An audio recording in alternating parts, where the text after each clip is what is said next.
ሹልኝ እኔ ያለው ፈጣሪ የተመሰገነውን በያላችሁበት ሰላማችሁ ብዙ ትርፍርፍ ይበልልኝ። ኑሃሚ ክፍል 26 ነው ይዤላችሁ መጥቻለሁ። ክፍል 26 ላይ እንግዲህ ኤደንና ኑሃሚ ድጋሚ ተገናኝተዋል። ኤደን እንግዲህ ከዚህ በፊት ያሉበትን ቦታ ስትፈልግ ነበረ። ናሆሜን አግኝታው ነበረና ኑሃሚ እዛ እንዳለች አውቃ ነበረ ተመልሳ ሄደችው። እናትየው ነበረች የሁሉ ነገር አርግብራ የመከረቻት ማለት ነው። የሆነ አፍታም ሰዎች ናቸው። ስለዚህ እነሱን መፈለግ አለብን ይቅርታ ጠይቅ አለብን ብላ እሷ ነበረች ሁሉ ያሴረችው ማለት ነው። እንደዛም ሆኖ እንግዲህ ከሄደች በኋላ ድጋሚ ተመልሳ መጣ እንደ ሰራተኝነት ሆና ድጋሚ ዝናሽን አግኝታ ነበር። ዝናሽ ደግሞ ኑሃሚን ለመበቀል ወይም ደግሞ ለመጉዳት የማታረገውና ከዛ ቤት እንድትወጣ የማታረገው ነገር የለም።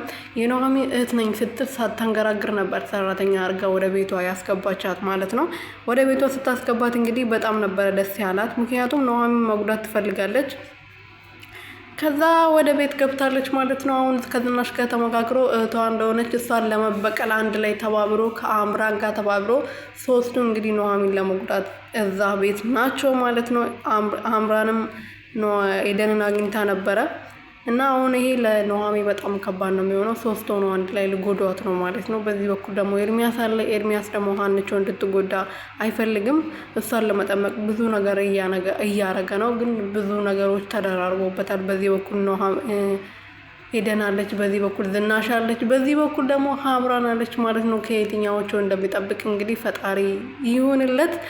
ኑሃሚን እንግዲህ ለአቶ ለማን ነበር ስሙ በእናታችሁ ስሙ አያዝ ማርያምን ለኑሃሚን አባት ተናግራለች ማለት ነው። እሱም ያጣራል ብዬ ተስፋ አደርጋለሁ። ኑሃሚንና ኤደንዬ እንግዲህ ወደ ድብድባቸው ተመልሰዋል ማለት ነው።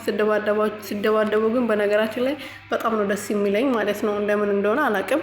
ኑሃሚን ስነሳባት ነብር ናት እሷም ብላለች። ስነሳብኝ ነብር ነኝ ብላለች ማለት ነው።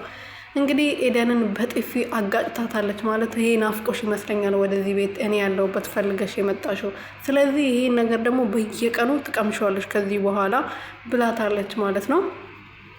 ስለዚህ እኔም በጥፊ የመታሽብኝ የበፊቱን ያውንም ጨምሬ በደንብ አድርጌ ያስከፍልሻለሁ። የበፊቱ ሳላስከፍልሽ ጎዳና ላይ እኔና እናቴን ቀጣላችሁ በኋላ አሁን ደግሞ ፈጣሪ አንስቶን ተመልሼ አግኝቼሻለሁ። ስለዚህ በደንብ አድርጌ ያስከፍልሻለሁ ብላታለች። ኤርሚያስም ደግሞ ለበቀል እንደሆነ ኑሃሚን ለመጉዳት እዚህ ቤት እንደመጣች በደንብ ታውቃለች። በደንብ ያውቃል ማለት ነው።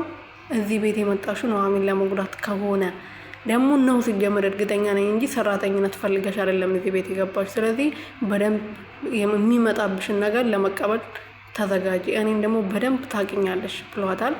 እና እንግዲህ የሚሆነውን ደግሞ አብረን የምናየው ይሆናል። የኖድ ቤተሰቦች ሀምራንም እንግዲህ ጠይቃት ነበረ። ኤደን ደግሞ በጣም ደስ ብሏት ተስማምታለች ማለት ነው።